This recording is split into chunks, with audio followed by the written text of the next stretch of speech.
היי, מאור ליבר, יועץ משכנתאות. היום אני רוצה ללמד אתכם מה זה בעצם משכנתה לא צמודה, מל"צ. אוקיי, מל"צ זה בעצם מסלול של משכנתה ריבית משתנה. בואו נתחיל בשיעור הקצר הזה.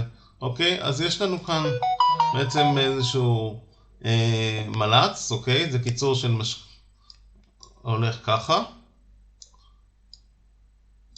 זה בעצם משתנה לא צמודה. ממה היא מורכבת? היא מורכבת משתי דברים. בעצם המל"צ מורכב מעוגן, שמיד נדבר עליו. אני רושם, סליחה. ומרווח. לא להיבהל, אני מיד אסביר את הכל.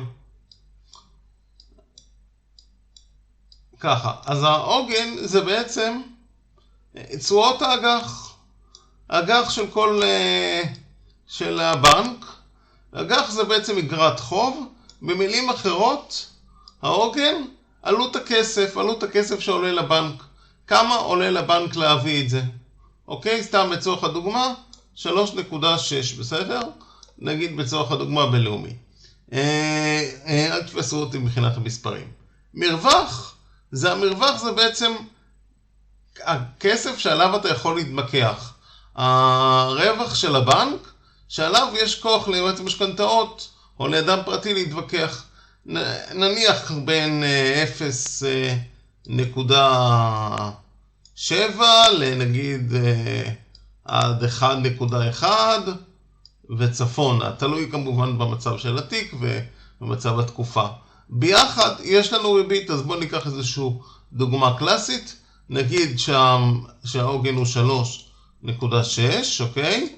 ויש לנו מרווח של 0.8.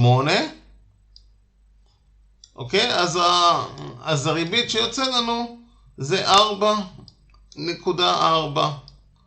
עכשיו דיברנו שזה משתנה. עכשיו המשתנה יכולה להיות בעצם כל שנתיים, אוקיי? כל 24 חודש. המשתנה יכול להיות כל 60 חודש. המשתנה יכול להיות כל 18 חודש. מאוד תלוי בבנק ובתקופה. כרגע מומלץ לקחת בעצם משתנה קצרה, 18 או 24 חודש, או 30 חודש בלאומי.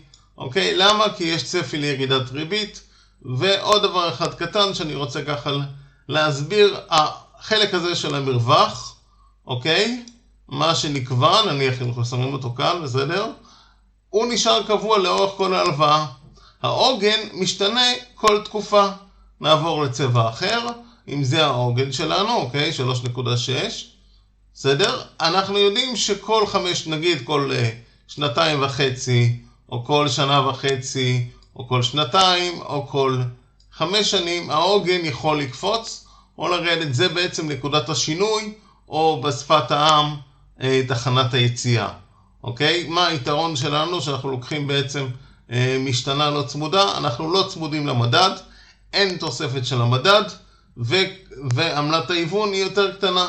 ככל שלקחנו אותו, מה שנקרא לתקופה קצרה יותר, העמלת ההיוון יחסית קטנה. כמובן שנסביר מה זה עמלת היוון, אבל זהו בסרטון הבא שלנו.